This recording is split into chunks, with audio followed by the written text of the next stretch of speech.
How's it going, dudes? It is the Conversational Caveman, and we're back with more Hand of Fate 2. So, today we will be doing Strength. Now, I personally have never won this one, because you start out with 10 life. And as you guys know, I suck at not taking damage. So, we'll see how this goes. I'll take the soldier. Even the Empire turns against itself. Because it's fun. Now we want to make sure we get lots of health gain stuff. So I don't think we're gonna do many of the new things this time. Just because I want to survive. Okay. And we need armor for this one. That's one of the big things. We'll take that just to get the hammer. Be an ambush. There. Let's see. Let's try. I don't know. I don't want one with more combat because we don't need to be fighting more things. Trust me. They'll throw a lot of combats at us.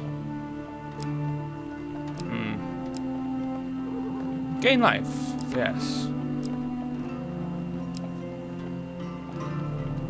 Gain max life. We can fight the corruption. That I'm not too worried about.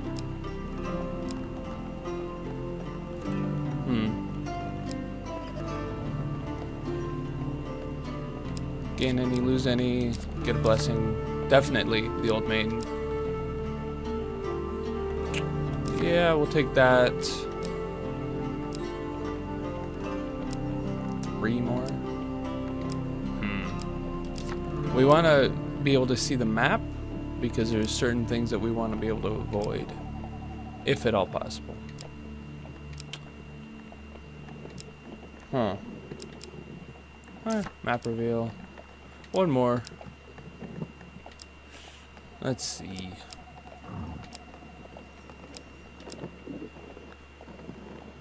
I don't want to lose life. I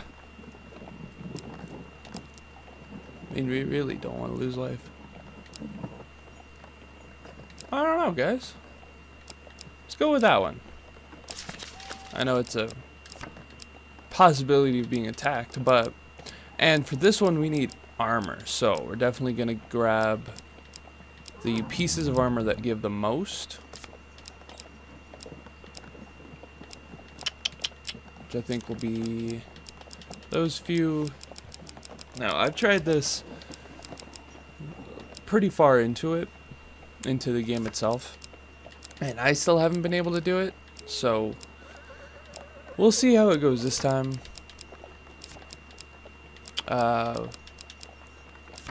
Yeah, we'll just take all the new stuff then. Do I have the ring that gives armor? No. Yuck. Food gain, that'll be helpful. And that'll be fine. +5 max life and healing spirits, which will be very helpful. I'm pretty sure we'll be fighting mostly bandits.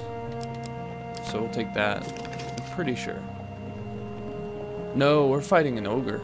But there's a bunch of bandits on the road. We'll just take that and see what happens from there.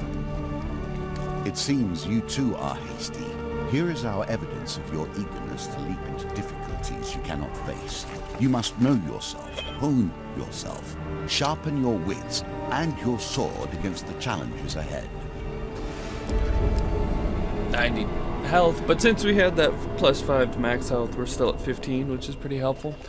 The bitter taste of blood is the first indicator that you're still alive. Blind and disoriented, you make out a voice calling to you. A pair of hands shake you upright. As you open your eyes, you see Estrella leaning over you, looking the worse for wear. Ask what happened. Estrella gestures you to be quiet. She presses her back against a boulder beside you and grimaces, holding her side. As your head clears, a booming voice echoes out from deep in the foggy marsh. Oh, Where have you crawled? Gasted mice, let your insides be gut and bones be crushed. The ogre.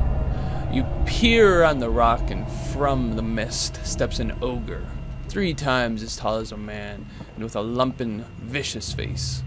His one good eye darts about wildly as he surveys the area, hunting for something.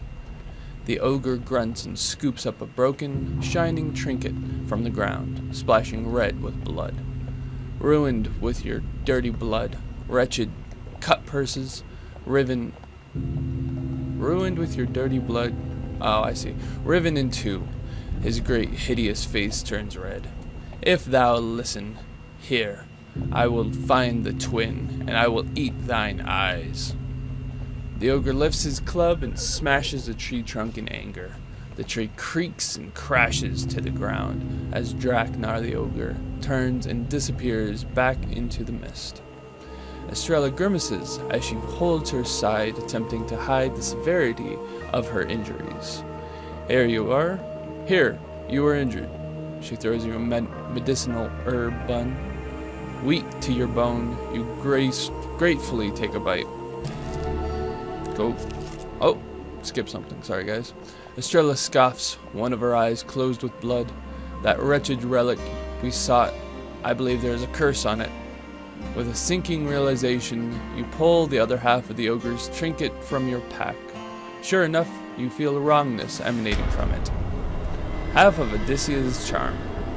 While holding only half, food does not restore life, which is another reason why I never win, because I just die.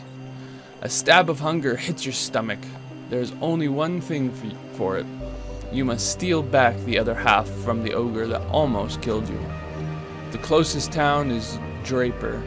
Estrella whispers hoarsely, "We cannot hope to defeat an ogre now." Summoning your remaining strength, you lift yourself to your feet and stagger to town. You must be ready for whatever will come. The usurper will give us no warning. It's these that you run into, so many of these, and there's other cards that ambush you and stuff like that. Slight rustling in the reeds is all the warning you get that your life is in grave danger. A captain fighting on your side. Interesting. Interesting. Now the first couple are pretty easy. They only throw minor enemies at you. But later on we'll be fighting 4 or 5 groups of them. It's a little ridiculous. Fancy. Estrella. Having only ever known military life, Estrella's high rank and fame were justly earned. When activated, Estrella performs powerful attacks and causes knockdown. Stay close to charge our abilities faster. Now we fight for honor.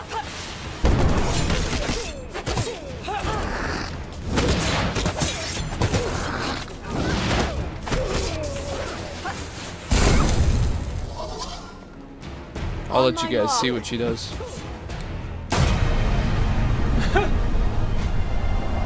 She wrecks, basically.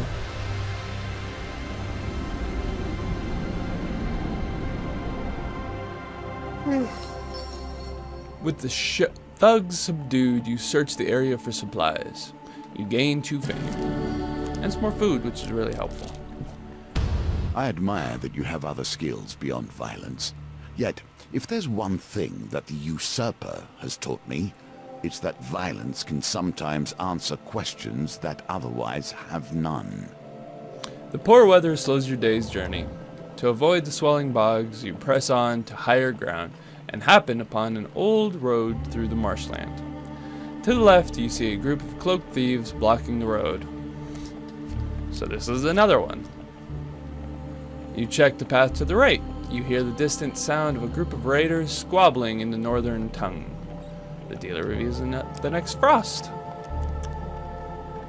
So then we get to pick who we fight. So basically, there's just going to be a ton of fighting this video.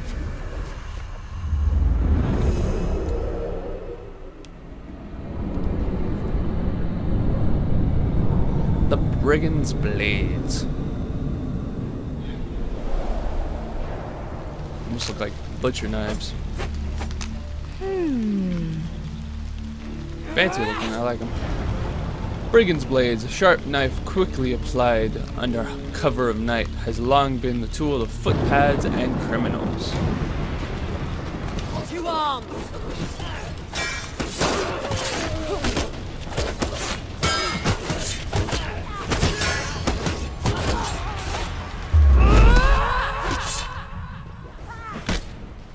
Gotta be a little bit more careful this one. And a little bit more on top of your game. So, here's hoping. It'd be phenomenal if this was the one I win this mission on. Make me happy. With the thieves subdued, you notice their stash of treasures hanging precariously from a tree over the bog below. You reach out to cut the rope holding the spoils. Here's hoping. Back to the bones. I hope you have learned to be their master. Nice. Escape from snare more easily. In such high regard. I'll take it. The Southerners raise themselves in contrast to their neighbors, and so the distances between us continue. Sorry, guys. Man-eating plants. I can't say I blame them. High on a misty mountaintop, you discover a vicious-looking plant. Its gaping mouth looks more than capable of shredding you to pieces, but at its base, you notice some unusual fruit. If you throw something, you may be able to distract the savage mouth, thus allowing you to steal some fruit. What do we have for equipment? I think we're actually gonna throw the ring, because it's not. I want to dodge everything. And if I don't, I'll basically die, so we don't really need this. Yes. And we could use the food more. You launch your charm at the creature. With a snap of its jaw, the item disappears. You pluck one of the fruits while it is distracted. The fruit is especially delicious, leaving you feeling refreshed and vigorous. Ooh, nice. Nice. Now that was really helpful. The creature curls up to protect the remaining fruit as you leave the area. That was really helpful. Once I viewed the role of fortune teller with contempt. Since my recovery, I have needed to pose as one at times in order to make a living. Now that I understand them far better, I loathe them even more. You are about to embark on a quest for the mayor of a small town when a young, strangely dressed woman shouts to you, "Beware, stranger, for I have seen your future, and danger awaits. For but a coin," she continues while gripping your arm, "I can tell you of your coming misfortunes." Sure. You hand over the coins, and they vanish into the woman's robes. She focuses on you, thinking for a moment, and tells you the outcome of your quest. We lose food. We gain 25 life. Gain equipment. Lose money, which isn't that big a deal. Lose more food. Gain gold. That's a lot of food to be lost. But we gain a lot of money, so we can buy food. I think we'll do it, because we gain a lot of health on that. And we've done this before, so I'm just going to skip through it real quick. Yes, we lost our food. A health potion rolls off the back of I'll read them, because I didn't realize they'd be different. A health potion rolls off the back of a passing wagon as it rumbles past along the forest path. The driver pays no heed as he whips his wagon along at a fast pace. Nice. Your wanderings lead you to the site of a recent battle between Empire and Northerner warriors. You search the scene for anything useful. Well, we will take the helmet, absolutely, because we can get the hammer with the other one. A soft clink at your feet alerts you to a hole in your purse. Too late, you realize that is likely leaked coins for much of your journey. Lost all our money. You take pity on a pair of filthy children who approach you to beg for food. Can you reach the end of this challenge before you starve to death? We'll see. Time will tell. A peasant has heard of your quest and offers you payment to protect her family from the brigands. You discover that the brigands, having learned of your quest, left the valley to find easier pickings elsewhere. The mayor refuses to pay you for your time. Rude. Gather yourself before We'll you set up travel camp. further. Sound of crickets hums through the marshlands as you set up camp.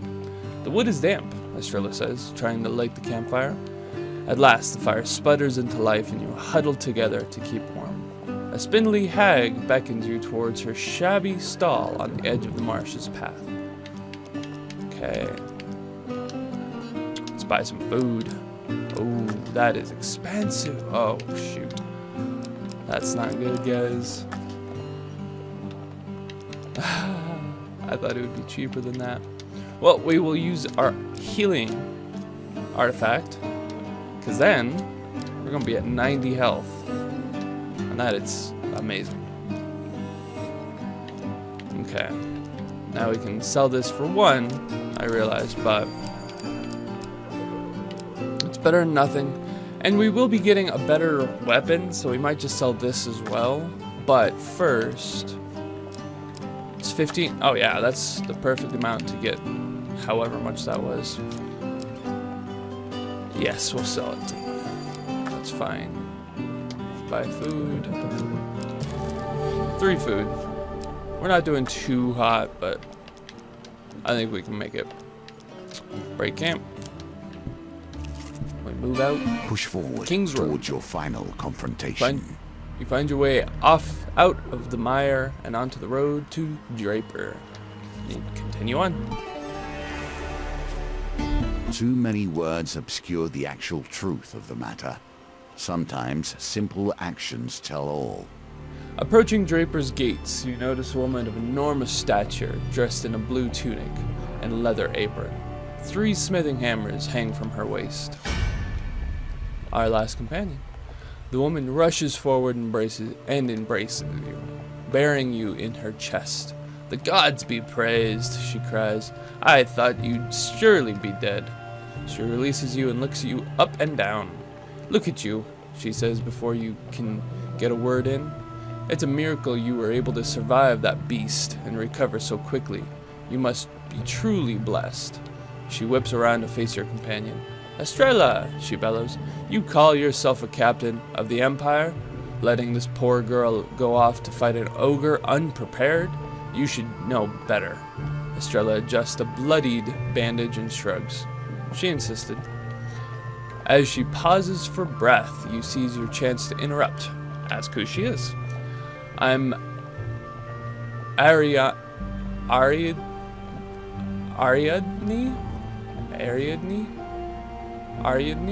I don't know. The blacksmith's daughter, she says surprisingly. We met at the Black Ale pub the night before you set off to steal Odysseus' charm. I almost broke your wrist arm wrestling, remember? As she pauses for breath, you seize your chance to interrupt. Ask about the charm. She pokes at the broken ornament gingerly. Forgive me if I don't take it. The curse of the Odysseus' charm only affects the wielder. If it makes you feel any better, the ogre is probably starving now too. From the looks of the silver work, this is an old relic indeed. Ask about the ogre. Draknar, she says, or Draknar the Mighty, as he is known, has lived in these parts for an age. Many have tried to fell the beast before you 2 misfits, that's for sure, she explains, but few live to tell their tale. The ogre is notorious for ambushing travelers and traders alike. Not even Empire soldiers are safe in these parts. Accumulated a wealth of treasure plucked from his victims, including that cursed relic you have now. As she pauses for breath, you seize your chance to interrupt. Continue your journey. Ariadne shakes her head. 1 blow from Draknar's club would crush you. You won't survive it unless you get a good set of armor on you. Increase your defense in order to survive the ogre. So that's how we get gold. That's why we got so many armor things. Listen, I help run a traveling forge. It's currently heading here. Cool. Come see us. We'll sort you out with some good and proper armor. The piece of Odysseus' charm weighs heavy in your pack. You wish to fling it into the mire, but some strange magic stays your hand. Starving and injured, you rest a while in town.